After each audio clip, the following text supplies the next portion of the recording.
Honrando la promesa que les hemos hecho con que TEP Noticias, todo es política, va a la profundidad y trata de hacernos entender, tiene la misión de hacernos entender cómo la política nos afecta en todas las actividades de la vida.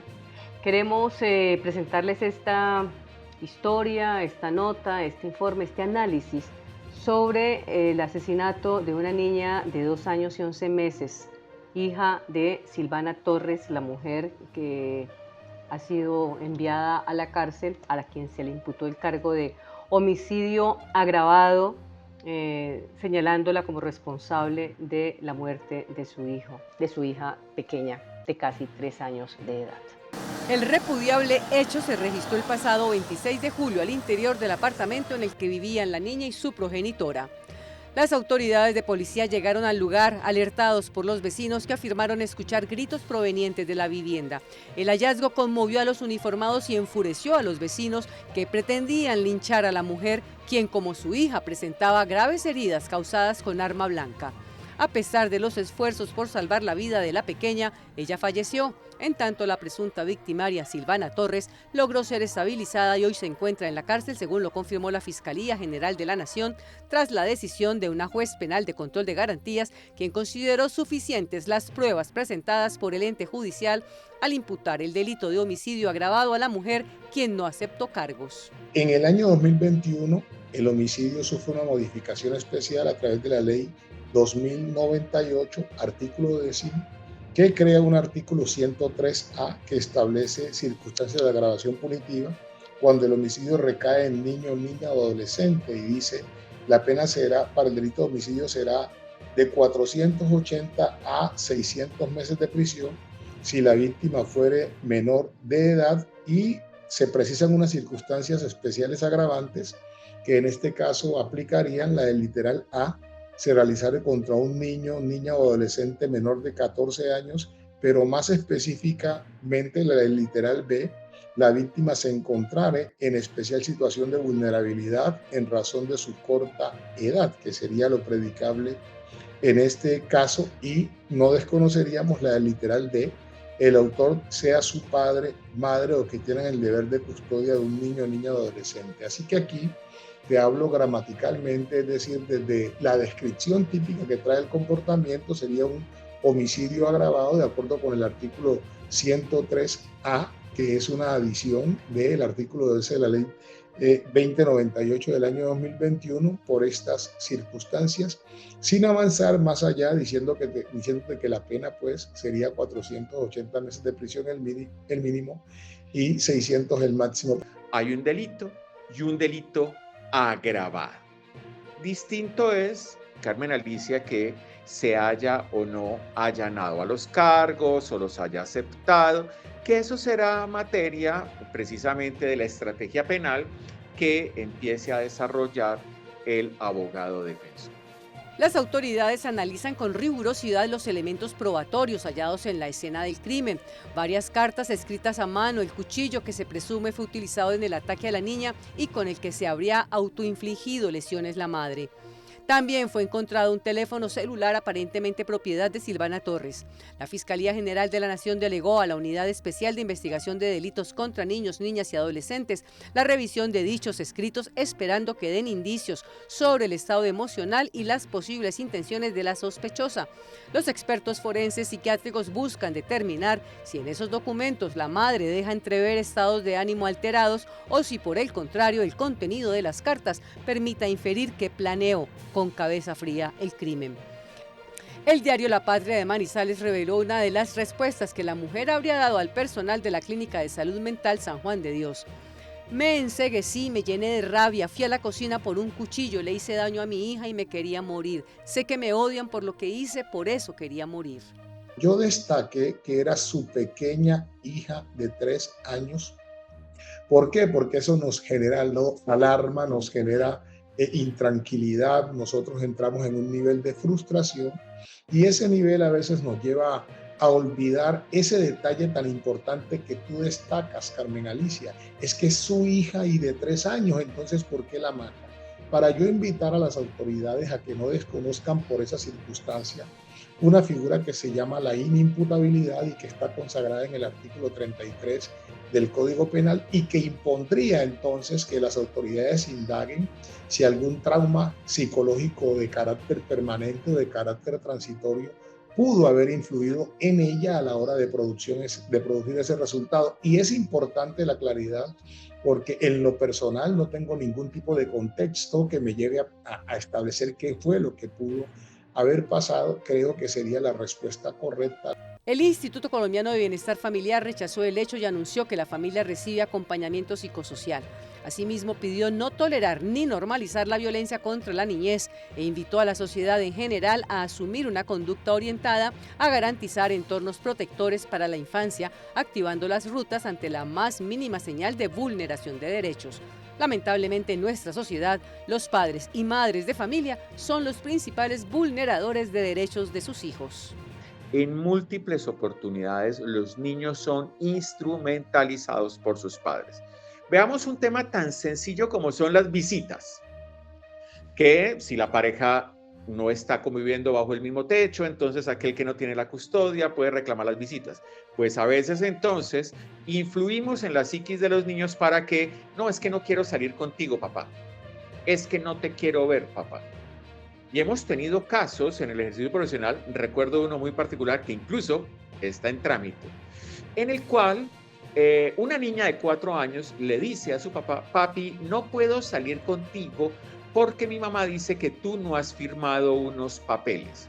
Sobre el asesinato de Antonella, la pequeña de 2 años y 11 meses de edad, las autoridades investigan también si pudo tratarse de un caso de violencia vicaria, una venganza contra el papá de la niña. Pasemos ahora al segundo aspecto, que es el de la violencia vicaria, cuando yo utilizo determinados comportamientos, instrumentalizo mis hijos para causarle dolor al otro. Eso no tiene un género. Los hombres pueden ser víctimas de esa violencia y las mujeres pueden ser víctimas de esa violencia. Lo que nos han dicho los medios de comunicación, quizás una entrevista por ahí al papá de la niña, es que él plantea que era una forma de venganza de esta mujer hacia él. Eso tendrá que demostrarse en juicio.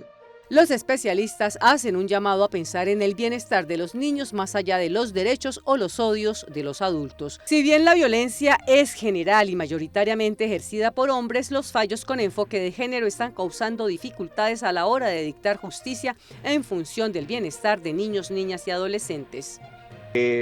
Están fallando muchas cosas y no está fallando ninguna, y esto va a sonar parador.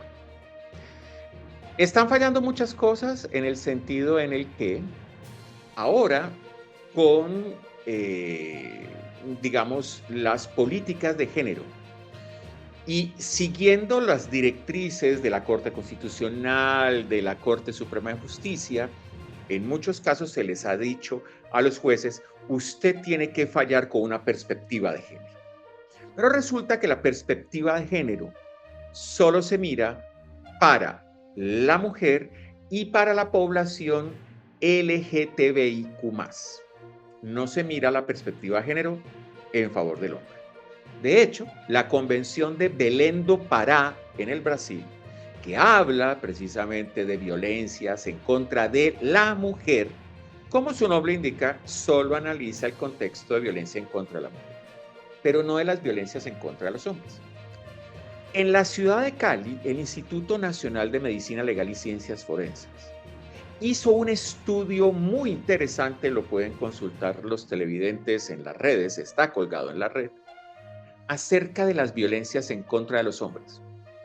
Y en ese estudio concluía cosas tan interesantes como esta: al hombre le es más difícil denunciar que ha sido víctima de violencia de mujer. Seguramente ese es un rezago del machismo. Entonces, primero tiene que romper esa barrera de ir y denunciar. Pero además, tiene que romper otra serie de barreras. Ir al psicólogo, al psiquiatra para analizar, para ver, etc. Y eso que en otro contexto sería revictimizar, en el caso del caballero no se mira de esa manera. Pero adicionalmente, Carmen Alicia, planteamientos como el que estoy haciendo pueden generarme que yo sea calificado de misógino. Pero también lo contrario de lo misógeno es lo misándrico. La misandría es precisamente esa aversión hacia el género masculino. ¿Qué no está mal? La ley. Según el especialista, la justicia es ciega y debe ser igual para todos y todas, sin distingo de género o estrato social. La ley está bien.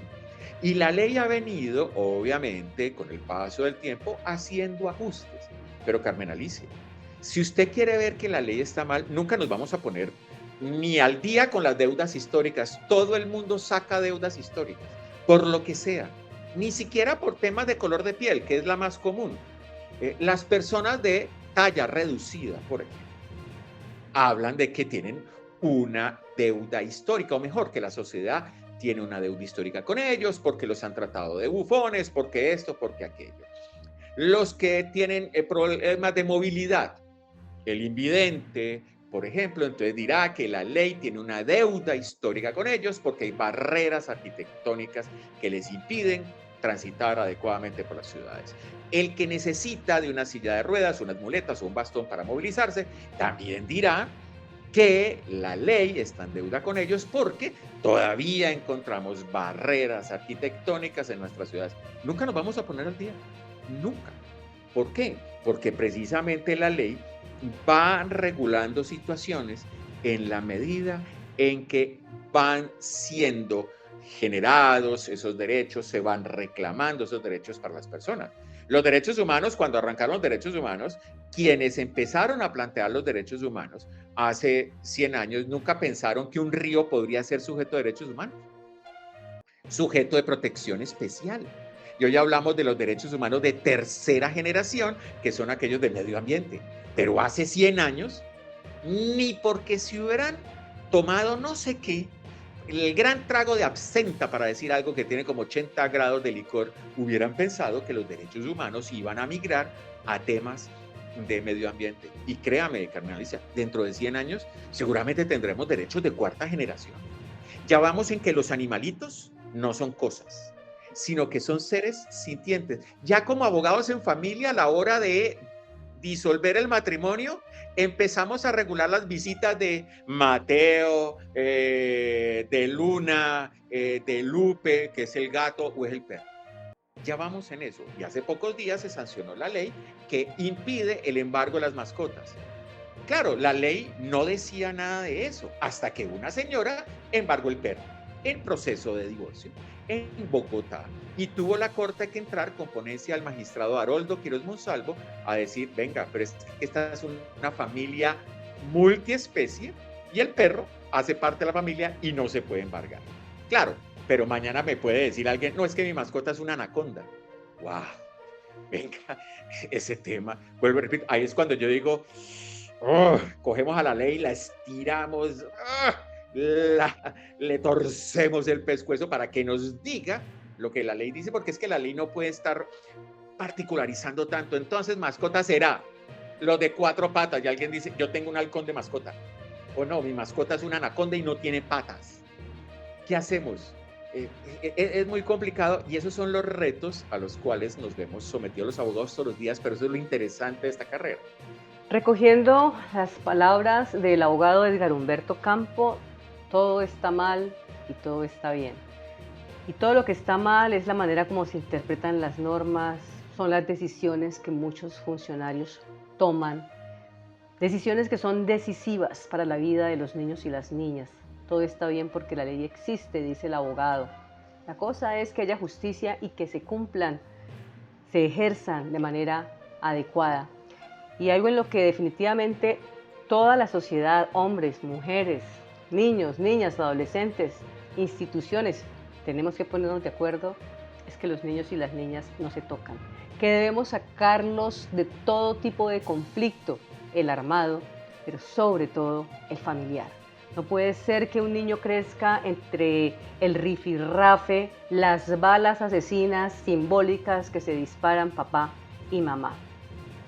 Esperamos que este informe haya sido de su agrado y esperamos sus comentarios, inquietudes y respuestas.